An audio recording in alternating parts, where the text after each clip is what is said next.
What if I told you that one of the fastest ways to lose influence as a leader is to believe that one leadership style works absolutely everywhere? It doesn't. The truth is, every team is different, and treating them all the same is one of the quickest paths to failure. Stick around and let's discuss.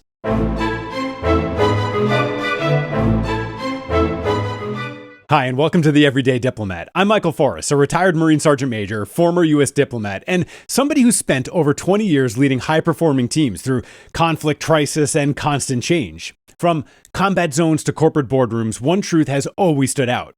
The leaders who adapt their style to the team in front of them right now, those are the ones who earn trust. The ones who refuse to adapt quickly, they're going to lose it. I've worked with teams that couldn't have been more different. Some operated on urgency and fast reaction. Others thrived on careful planning and precise detail. In every single case, the teams that responded best, they were the ones where I was willing to adjust my delivery without ever compromising my values. That's what today's episode is all about. Adapting your leadership style is not about being fake. It's about you understanding the culture of your team, connecting with them in a way that earns their trust, and then building the influence that actually moves a mission forward.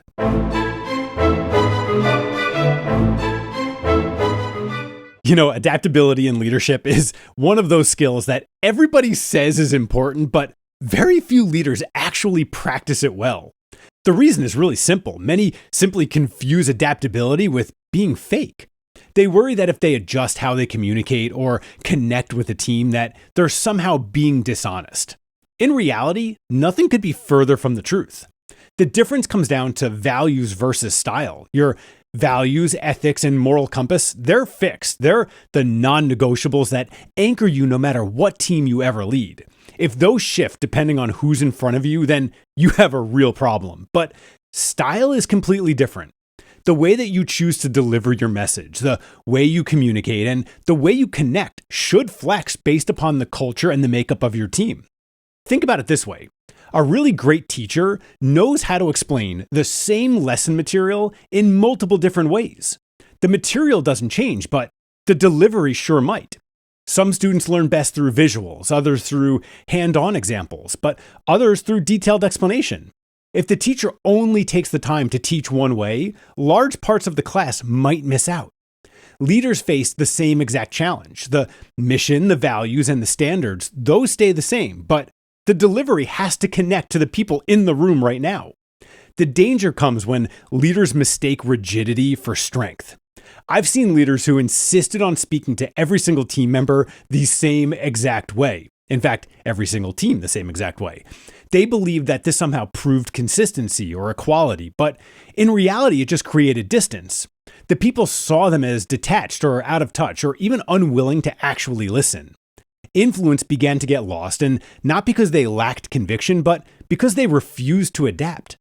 Adaptability is not weakness, it's respect. It shows that you're willing to meet your people where they are and to understand their challenges and then to connect in a way that actually resonates with them. That type of leadership doesn't compromise who you are, it actually amplifies your ability to lead. But before we go deeper into how to actually adapt your leadership style, let me pause for just a brief moment.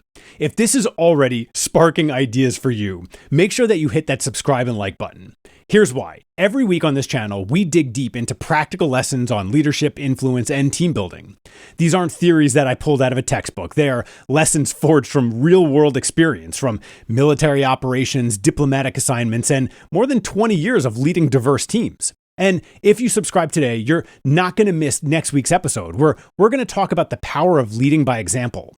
That episode builds directly on this conversation because once you understand how to adapt your team, the next step is showing them through your actions how leadership is actually done. So go ahead and subscribe now, and let's keep building together.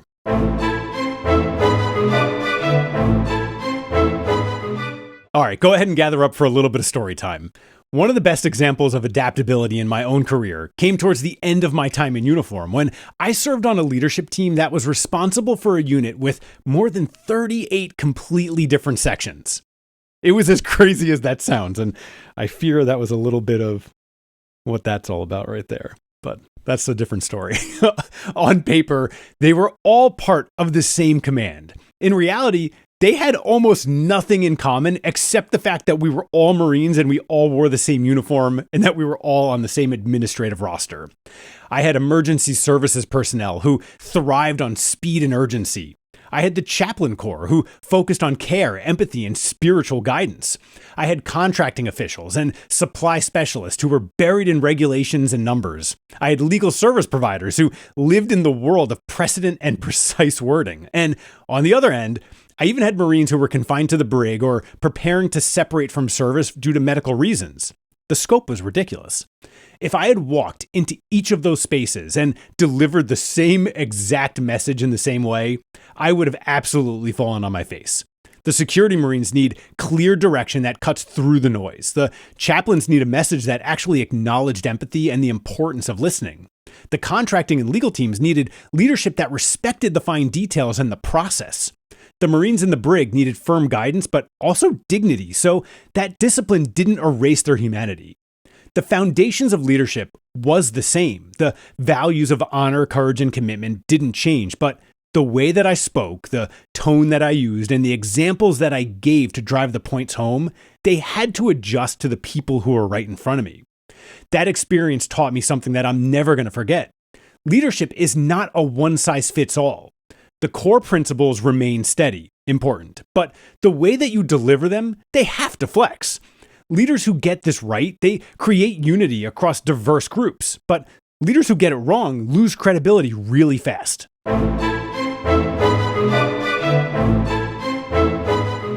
All right, so when you're leading different groups, the temptation is to believe that you need a brand new playbook for every single one. The truth is, while style must adapt, the foundation of the influence is the same everywhere. It's finding common ground. Every team has shared values that can serve as your anchor. In the Marine Corps, those were honor, courage, and commitment. And in business, it might be the mission of serving customers, protecting brand reputation, or driving innovation. In education, it could be the shared purpose of shaping the next generation. The key is to identify what that thread is and then use it as the starting point for your connection. Once you establish that common ground, the way that you communicate can flex. For a high-speed operation team, you may keep your message short and direct. For a team of analysts, you may explain the why and then provide the context. The foundation does not change, but the delivery adapts to ensure that the message actually lands with the audience. Leaders who skip that step, they're going to come across as outsiders. They show up with messages that may be true, but they feel disconnected from the team's reality. On the other hand, leaders who take the time to listen, observe, and then tie their message to shared values, they're received as credible, even when they deliver hard truths. Finding common ground doesn't mean watering down your message. It means grounding it in a way that actually matters most to the people that you're leading. Once you do that, adaptation becomes a tool for influence instead of a compromise of your integrity. But you know that adapting your leadership style is never more important than in your first 30 days in a new leadership role. Those first moments set the tone. People are watching closely. They're deciding whether you're credible, whether you understand them, and whether you're someone that they actually want to follow. If you try to force one style on everyone, you risk losing trust before you ever get the momentum. But if you can connect, adapt, and show that you understand the culture of your team, you build influence from day one. That is exactly why I built the First 30 Days course. It's a course that's designed to give new and newly promoted leaders the tools to earn respect, avoid costly mistakes, and set the foundation for long-term success.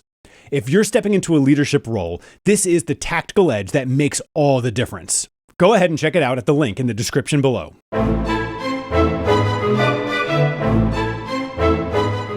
So one of the most eye-opening lessons that I learned as a leader was that every team, no matter how small, develops its own culture. That culture shapes how they see themselves, how they communicate, and how they expect their leaders to engage with them. For example, when I worked with emergency services personnel, their culture was built on urgency. They trained to act fast and make immediate decisions. If I walked into that environment and spent 20 minutes over-explaining, I would completely lose the room. They needed clarity and brevity because their culture demanded speed. On the other hand, when I worked with the legal specialists, their culture was rooted in precision. They were trained to look for details, anticipate risks, and then analyze wording extremely carefully. Extremely carefully. They will find any loophole that that you didn't even know existed. If I tried to lead them with only short directives and no context, they would question whether I understood the complexity of their work. They would also find a way to find an answer to the questions that they wanted to solve and not mine. They needed depth and they needed rationale to trust my leadership. The same was true in corporate and diplomatic settings. In a boardroom, you may need to slow down, present data, and then frame the conversation strategically. In a firehouse, you may need to speak directly, respect traditions, and then focus on trust that's earned through shared risk. The environments are different, but the principle is the same. Culture shapes expectations, and leaders who ignore that culture disconnect from their entire team. Adapting your style to culture is not about trying to blend in or act like somebody that you're not. It's about showing respect. It's about showing your people that you actually see them where they are, you understand how they operate, and you're willing to meet them on their terms. That simple act of cultural awareness, it builds trust faster than almost anything else you can do. When you understand a team's culture, you do not have to fight for influence. You actually earn it.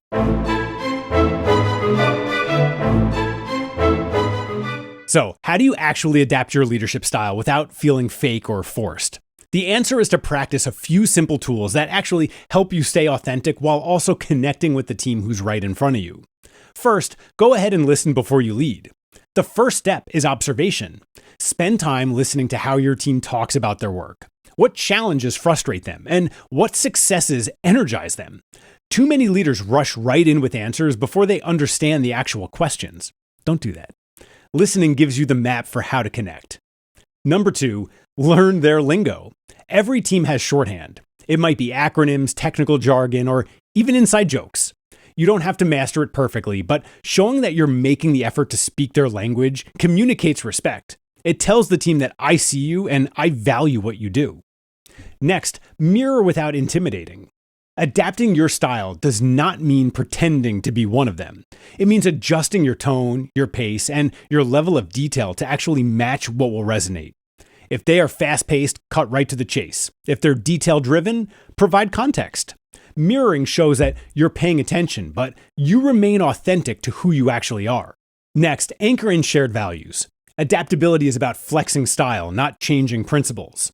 Always bring the conversation back to the shared mission and values that unify the team. That's the line that you never cross, and it's what ensures that your adaptability builds trust instead of suspicion. And finally, practice reflection. After every major interaction, ask yourself what landed, what missed, and what could you adjust the next time you meet. Adaptability is a skill, and the more you practice, the sharper it becomes. When leaders actually apply these tools and do it consistently, they stop guessing and start connecting. Teams begin to feel understood. Leaders earn credibility, and influence is going to become natural. And if you're the type of leader who wants to keep sharpening your edge, I want to invite you to join my free bi-weekly newsletter, The Diplomat's Dispatch. Every 2 weeks, I share lessons and stories that don't always make it into these episodes. Some come from my time in the Marine Corps, others from working in embassies overseas, and many from helping leaders in business and education. Each edition is built to give you a tool, a story, or an insight that you can apply immediately to your own leadership.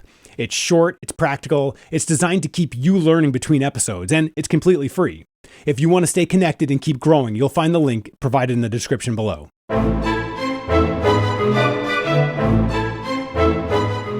All right, so as we begin to close out this episode, let's bring it back to the core truth. Leadership is both fixed and flexible. Your values, your ethics, and your standards, those are very good. They're non-negotiable. Those are the anchors that define who you are and how you lead. But the way that you connect, the style that you use, and the language that you choose, they have to be flexible. That's right. Very good.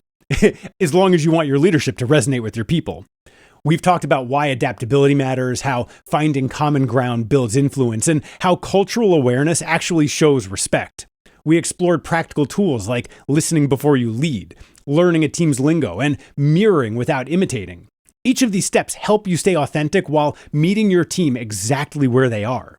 Adaptability is not about being fake. It's about being effective. It's about showing your people that you understand them, that you respect their world, and that you're willing to lead in a way that actually makes sense to them. So here's my challenge to you this week. Go ahead and take a fresh look at your team. Ask yourself whether you're leading them with a single style or whether you're adapting to connect with their unique culture and challenges. That answer to that question may be the difference between being heard and being ignored. When leaders adapt, they build trust. When they build trust, they earn influence. And influence is what turns leadership from a position into actual impact. Thanks so much for watching, and we'll see you in the next one.